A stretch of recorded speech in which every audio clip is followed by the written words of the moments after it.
नमस्कार दोस्तों, आप सभी का स्वागत है short and house YouTube channel पर। आज के वीडियो में डिक्टेशन बोला जाएगा 100 शब्द प्रति मिनट की गति से, जो कि रामधारी गुप्ता खंड प्रथम से बोली जाएगी। इसलिए ज़्यादा समय न लेते हुए हम डिक्टेशन को स्टार्ट करेंगे। डिक्टेशन स्टार्ट होगी 5 सेकंड बाद।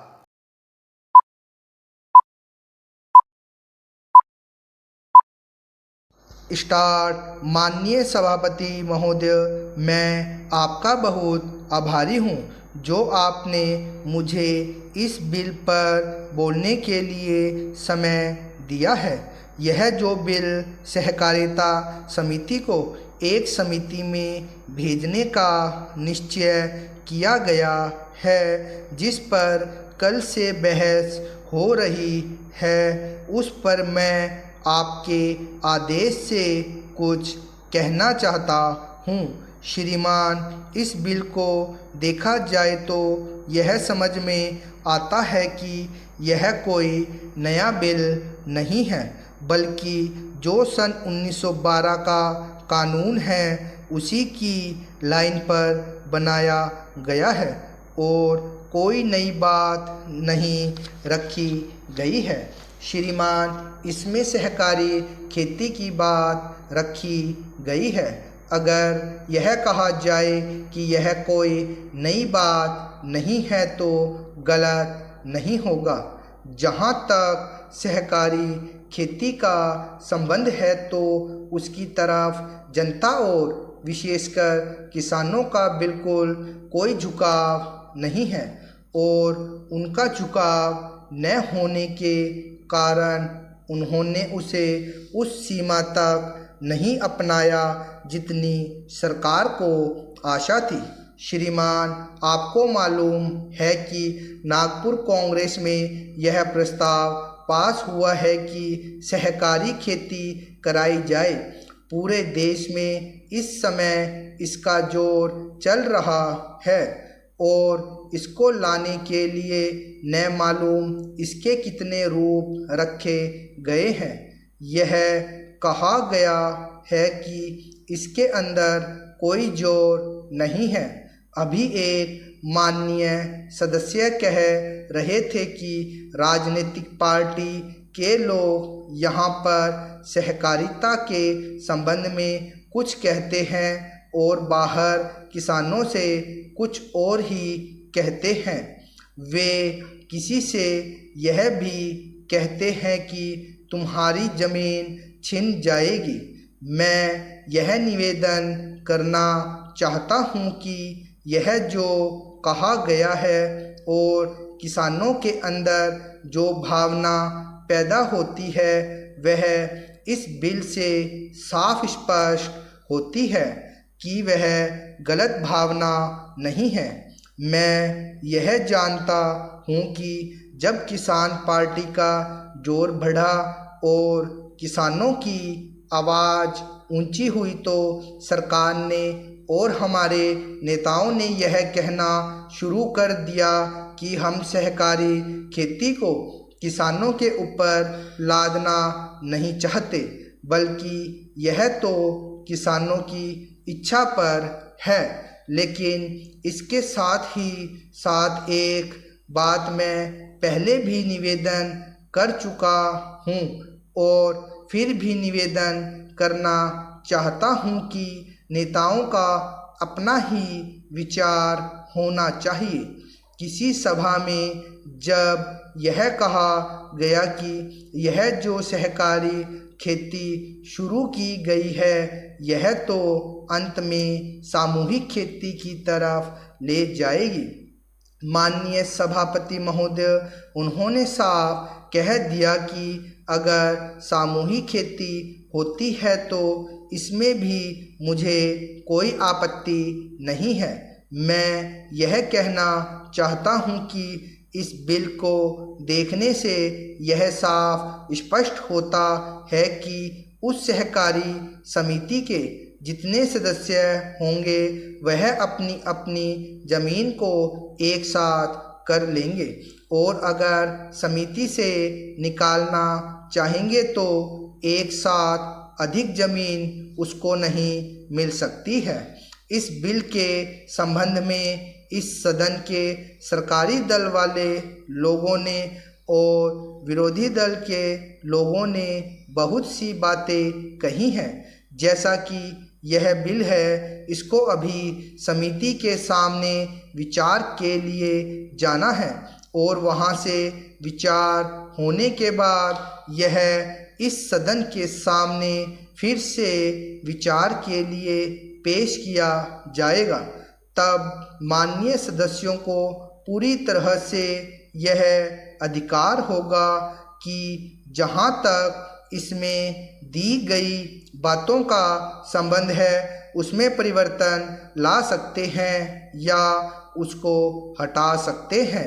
कल से जो बातें हो रही है वह सब नोट की गई है और मैंने बहुत सी बातों को सुना है।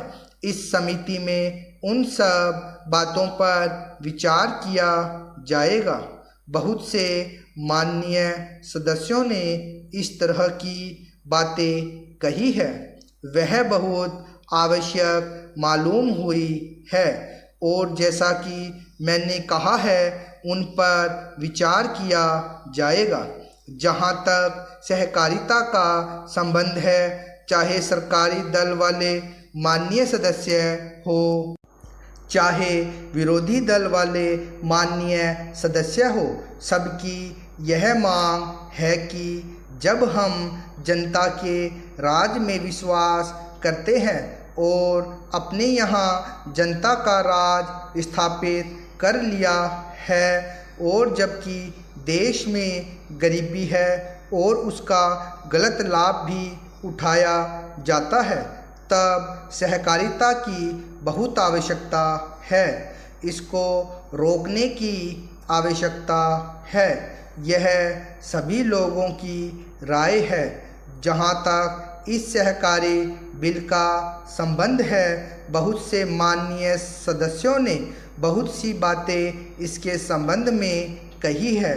मैं सब बातों का विवरण में तो उत्तर नहीं दे सकता हूँ, लेकिन मैं थोड़े में विशेष बातों का उत्तर देने का प्रयत्न करूँगा। जैसा मैंने अभी कहा, जब हमने अपने यहाँ जनता का राज स्थापित किया है तो हमें अपने समाज के ढांचे को बदलना पड़ेगा। हमारे यहाँ गरीबी और अमीरी चली आती है। हमारे देश में एक गहरी खाई चली आती है और आज भी समाज में गलत लाभ उठाया जाता है। सभापति महोदय, हमारे देश में गृह मंत्रालय और गृह मंत्री का कितना महत्व है, इसका अनुमान इसी से लगाया जा सकता है कि स्वतंत्र भारत में गृह मंत्रालय का भार सरदार पटेल ने स्वयं अपने कंधों पर लिया।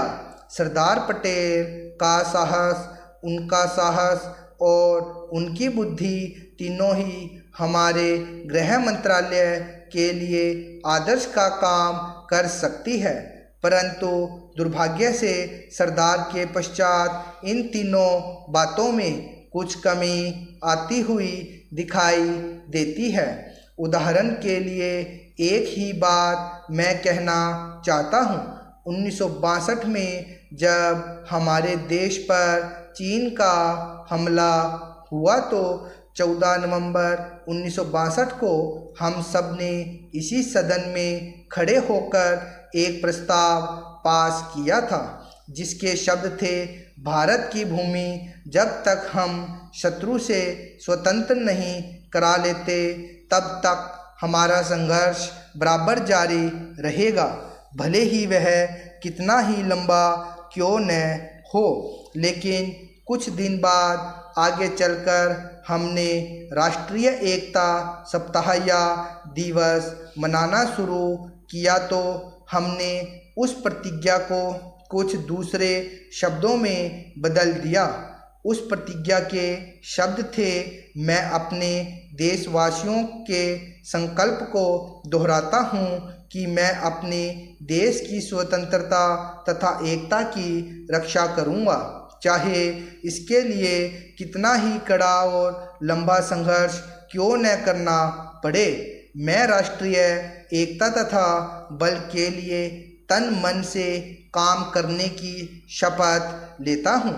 लेकिन इस बार राष्ट्रीय एकता सप्ताह के सिलसिले में एक छोटा सा प्रकाशन भारत सरकार की ओर से प्रकाशित हुआ है।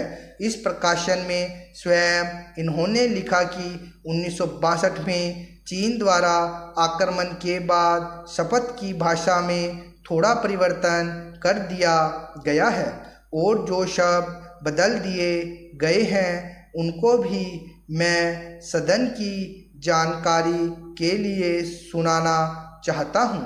मैं प्रतिज्ञा करता हूँ कि मैं कभी हिंसा का प्रयोग नहीं करूँगा और मेरा विश्वास है कि धर्म, भाषा, प्रांत संबंधी तथा अन्य सभी राजनीतिक और आर्थिक विवादों का शांतिपूर्वक और संवैधानिक तरीकों द्वारा हल किया जाना चाहिए।